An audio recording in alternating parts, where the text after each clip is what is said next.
l'actualité. J'en viens pas.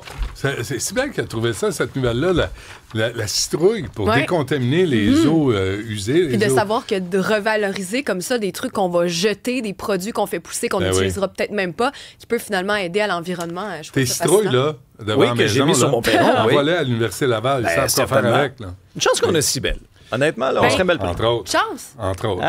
Qu'est-ce qu'on On serait mal pris. J'invente pas des affaires scientifiques, mais... Ouais, non, mais il faut les mettre en valeur, les découvertes au Québec. Ça, c'est des gens qui travaillent au Québec, pas juste des mauvaises nouvelles. Non. On est-tu deux à bonnes nouvelles jusqu'à maintenant? Parce que le centre de service scolaire... Oui, finalement, ça a bien viré. Quand même. On vous surveille. Ils font pas de censure.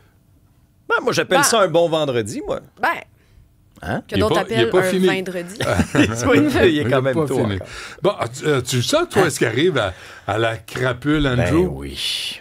Qu'on peut plus appeler le prince Andrew. Hein? C'est fini. C'est ce qu'il y a Fripouille premier. Exact. Et le crapule deuxième. Mais là, son vrai nom, c'est Andrew Mountbatten Windsor. Mais juste ça, c'est assez noble, tu trouves pas? Je pense que oui. Il y a deux. Mountbatten Windsor. Ça emmène large. C'est une grosse pâte molle qui fait rien de ses journées. Là. C'est sûr que c'est plus glamour que du Trisac, du B ou Olivier. Ouais. Mais en même temps, j'aime mieux nos vies. Ben, du Trisac, attends une minute. Ah oui, non, c'est vrai que toi, tu pourrais Mais même du B, c'est de la noblesse, tu sais ça, hein? La noblesse des Laurentides. Non, la noblesse à l'origine du nom. Je pensais que tu parlais dans mon duché, là, dans le Nord. Aussi, mais du Mont, du Rocher, tout ça, c'est de la noblesse française, qui n'est pas très à la mode, mais bref. Mais là, tu comprends que cette nouvelle-là, ça fait la une de tous les journaux à travers le monde, mais là, il y a une grande question qui déchire tout le monde. Laquelle? Je suis convaincu que tu fais de l'anxiété juste à l'idée de savoir où ira Andrew Mountbatten Windsor. Je suis inquiet. Ben oui, parce que là, il ne pourra plus habiter le Royal Lodge, là. Tu sais, je t'avais présenté, à un moment donné, dans une autre émission, cette espèce de bâtiment immense avec une trentaine de pièces. Oui. C'était très, très grand. Il vivait là avec son ex-femme. C'était tellement grand qu'il se voyait plus. Madame Ferguson, fait que c'est pas grave, tu sais. Ça, c'est un divorce réussi. Oui. Hein? Tu te chicanes pas, tu te vois pas. Tu habites dans la même maison. Mais il faut que ça soit grand en désespoir. Hein? Ouais.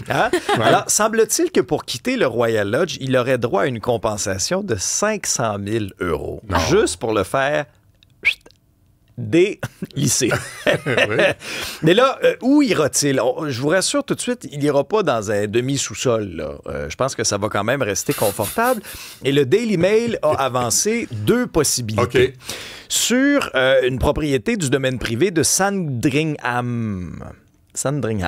8000 hectares, c'est très, très grand. Je vous présente la première option. OK, la première option, c'est le Garden House. Le Garden House peut accueillir jusqu'à 8 personnes. Oui. Ça, c'est la deuxième. On va y aller une par une. Le Garden House, 4 chambres. La précédente, Jean-François. Ouais. OK, celle-là ici. Donc, 4 chambres. Je sais qu'elle t'impressionne pas, mais il faut en parler pareil. C'est ça, là. Je suis désolé. T'as pas ton mot à dire, Jean-François, là, sur le lieu de résidence du bon Andrew. Alors, 4 chambres, 3 salles de bain peut accueillir jusqu'à 8 personnes. Celle-là, là. Oui, celle-là ici. Mais tu vois, ça, je la prendrais pas. Sais-tu pourquoi? Pourquoi? Parce que des exterminateurs m'ont déjà dit, quand tu laisses pousser des vignes le long de la maison, les souris montent là-dedans et s'infiltrent par les soffites et entrent dans ton grenier et s'installent là. Faites pas ça. Bon, pourtant, c'est beau. Alors, celle-ci, on l'éliminerait peut-être. On va aller, je te présente une deuxième option de Folly. Un petit peu plus petite. Ça fait un petit peu chalet suisse. Ça fait chalet, oui. Trouves-tu? Oui. 3 chambres, 2 salles de bain. Chalet. Reste au chalet. 3 chambres, 2 salles de bain, peut accueillir jusqu'à 6 personnes. Actuellement, ce sont 2 résidences. Ouais, 6. Alors, attends, là. Il débarque pas là avec Mme Ferguson. Non, je pense que Mme Ferguson ne va pas suivre. Elle suit pas? Ben, je sais pas si c'est petit un peu. Elle va peut-être rester cachée dans l'autre. Les 2 résidences que je vous ai montrées sont proposées actuellement à la location de vacances. Bon. Pas Airbnb, mais dans le style. Non, mais attends, là, je viens de penser à quelque chose. Oui. Peut-être que Crapule Andrew se fait expulser de son Royal... le Lodge Royal. Mais Mme Ferguson, elle n'a rien fait. Non, elle n'a rien fait. Pourquoi la punir? C'est une très bonne question. Merci. Ben oui. Et là, tu sais, à chaque jour... Ces filles, la Crapule Andrew, n'ont rien fait. Non. Pourquoi les punir? Ben, c'est pour ça qu'il faut y aller avec quand même une certaine grandeur, là, comme 6 personnes à The Folly, puis 8 personnes pour The Garden House. Mais à chaque jour, il y a toujours des trucs qui ressortent des squelettes, c'est l'Halloween, là. Je pense qu'il y a un placard rempli de squelettes, Andrew. On connaît toutes les révélations entourant Jeffrey Epstein. Des vrais squelettes, là. Ah oui, non, tout à fait. Il a violé au moins à 3 reprises une adolescente de 17 ans. Il s'est suicidé d'ailleurs récemment à l'âge de 41 ans. Ce qu'on apprend dans un podcast du Daily Mail, c'est l'historien royal Andrew Lownie qui a fait cette révélation-là. Lors d'un voyage en Thaïlande, financé par les contribuables britanniques, Andrew a déjà fait venir 40 prostituées dans son hôtel 5 étoiles en 4 jours. Et à l'époque, il était envoyé spécial au commerce. On est en 2001, il avait 41 ans à l'époque. Et ce qu'on apprend dans le balado, le podcast, c'est que Charles avait dit au gouvernement « Envoyez-les pas là! Il va juste courir la galipote, il va courir les femmes, puis il va juste jouer au golf. » C'est un pervers. Oui, je sais. C'est un obsédé sexuel. Mais ramène-toi à l'époque, en 2001, il n'y avait pas eu toutes ces révélations-là. Non, mais en 2001, on avait un code moral aussi. Ah oui, ben oui, mais c'est bien. C'est bien que tu parles du code moral parce que M. Lownie, dans le balado, dit ce gars-là n'a aucune barrière morale, aucun sens moral. Zéro. Tout lui est dû. L'as-tu vu en entrevue? C'est vraiment un plein de marde. Il n'y a pas d'autre façon de l'exprimer, là. Il est imbu de lui-même. Il pense que tout ce qu'il a, il l'a mérité parce que sa mère a accouché de lui. Donc, il n'a pas besoin de faire d'efforts. Moi, il m'écoeure. C'est toute la famille royale m'écoeure. Écoeuré, dans le vrai sens. Là. Il me dégoûte. Alors, lorsqu'on enverra nos impôts, en fin de l'année, on aura une pensée pour... Comment dépenser notre argent dans la monarchie et la royauté. Alors, c'est l'Halloween qui fait peur à la Maison-Blanche. Non, mais il faut quand même rendre à Trump ce qui lui revient, là. Trump a 79 ans, OK? Il vient de conclure un périple de 5 jours en Asie. Il faut que tu y ailles, mais il faut que tu reviennes aussi, là. 41 heures de vol, 32 000 kilomètres. Et là, il arrive à la Maison-Blanche. 2 heures et demie plus tard, il reçoit des enfants à la soirée d'Halloween de la Maison-Blanche. C'est quand même fascinant, là. Il y a une énergie quand même qui mérite d'être soulignée. Je vais me mettre au Big Mac puis au poulet frit Kentucky, moi aussi. C'est ça. Il y a quelque chose qui marche là-dedans. Oui, et c'est quand même... Bon, je vous présente quelques déguisements qui sont quand même mignons. Mélania sourit. Mélania sourit. C'est rare qu'elle sourit. Mais regarde, comme les enfants sont quand même cute. Là. Il y avait Mini Trump, il y avait Mini Mélania, et puis après, il y avait un agent là, des services secrets. On a vu un petit dinosaure. Et parmi mes coups de cœur également, il y a, tu parlais du Big Mac, il y avait un service au volant chez McDo. Ça, c'est quand même... Tu vas le voir sur les photos. Voilà. Il est juste là avec la grande affiche de McDonald's, Order Here, donc placez votre commande. Il l'a fait pendant sa campagne électorale. Exact. Ben oui, ça fait partie de son stunt. Des clients choisis, mais quand même. Oui. Hein? Oui, parce qu'on se souviendra, c'est parce que là, on disait, Mme Harris prétendait avoir déjà travaillé chez McDo, on retrouvait pas trop les traces de ça. On l'a pas retrouvé. Alors là, Trump a dit, moi, vous en faire un stunt. Moi, je vais y aller. On va y aller pour le vrai. Non, mais là-dessus, c'est tout un show. Je suis sûr qu'il a fouillé dans les frites avant de les servir. Je lui fais pas confiance. Alors, petit clin d'œil, le président américain, même s'il nous en fait voir de toutes les couleurs, il faut quand même souligner sa grande énergie. Là.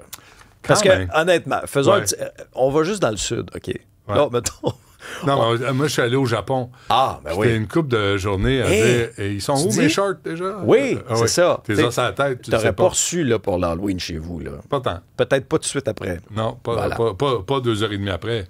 Non. Après, j'espère que tu allé faire un petit dodo. Je lui souhaite de tout cœur. On souhaite de mal à personne. Pas du tout. Non. À part quelques... Des retrouvailles inespérées. Rappelle-moi le nom de ton petit chien, ton King Charles. Calypso. Calypso. Ouais. T'aurais le cœur brisé si Calypso s'enfuyait de la cour familiale. Je suis convaincu, là, ce serait difficile pour la famille, les enfants. Comme moi, j'aurais le cœur brisé, si Poncho mon Dieu. s'enfuyait comme ça. On s'en débarrasse. Il y a beaucoup d'argent qui reviendrait dans le budget, là. Oui, ça coûte cher, ces bébites-là. Alors, je vous raconte l'histoire d'un chihuahua, ça tombe bien, un chihuahua familial qui s'est échappé de la cour il y a 5 ans, au Mississippi. Mississippi. OK? Alors, la famille dévastée avait tout fait pour essayer de retrouver la petite chienne qui s'appelait Penny. Pourquoi? Ben non, mais parce que c'est le chien familial, tu comprends? Alors, ils ont posé des affiches dans le quartier. Ils sont allés cogner à toutes les portes du voisinage. On fait des appels sur les réseaux sociaux, sur Facebook. Et là, après plusieurs mois, plusieurs années, ils ont perdu espoir de retrouver là, Penny. Mais imaginez-vous donc, après 5 ans, lundi, reçoivent un appel d'un refuge en Floride. En Floride! Ils sont au Mississippi. En Floride. Oui, allô, c'est le refuge un tel. On a recueilli un chien, on a scanné la micropuce, puis c'était vos coordonnées. Fait que là, ils n'en croyaient pas leurs oreilles, ils n'en revenaient pas. Ils ont fait 10 heures de route, le trajet, pour aller au refuge. C'était Penny. C'était leur chienne. Maintenant... Elle est pas mal, hein? Non, écoute... Elle a été nourrie. Je suis pas sûr que c'est un chihuahua pure race, là. Ça a l'air d'un bébé labrador. Je pense que c'est un croisement, c'est ça, entre un chihuahua et un labrador. Mais c'est... Comment tu fais un croisement entre un chihuahua j'aime mieux pas le savoir. Mais... Il faut absolument que le mâle, ce soit un chihuahua. Sinon... c'est de l'abus, là. Je veux pas aller là. Comment elle s'est retrouvée... comment elle s'est retrouvée en Floride? On s'entend que tu peux pas y poser la question. Penny, elle nous le dira pas. Mais visiblement, elle a été bien nourrie parce que la famille disait t'es moins dodu que ça. Tu t'attends à trouver un peu où on voit les côtes, tu sais. Elle rentre pendant 5 ans. Mais si ce n'est que par la marche qu'elle a prise jusqu'en Floride, ça met en forme. C'est ça. Ben non, elle est toute dodue. Ben oui. Alors, c'est une histoire qui finit bien. Tu sais, des fois, honnêtement, quand on perd notre animal de compagnie, puis je veux pas faire de blague là-dessus, parce que, je veux dire, ils sont importants dans nos vies, là. Mais au moins, dans ce cas-ci, l'histoire se termine bien. C'est bon. Elle va pouvoir retourner au Mississippi. En voiture? En voiture. Pas attaché en arrière à courir. C'est ça, pour perdre un petit peu cette vidéo-là d'un gros puffin qui a attaché son chien après la poignée de sa portière. J'ai pas vu ça. Puis il roule, puis le chien court. Puis moi, ça me brise le cœur.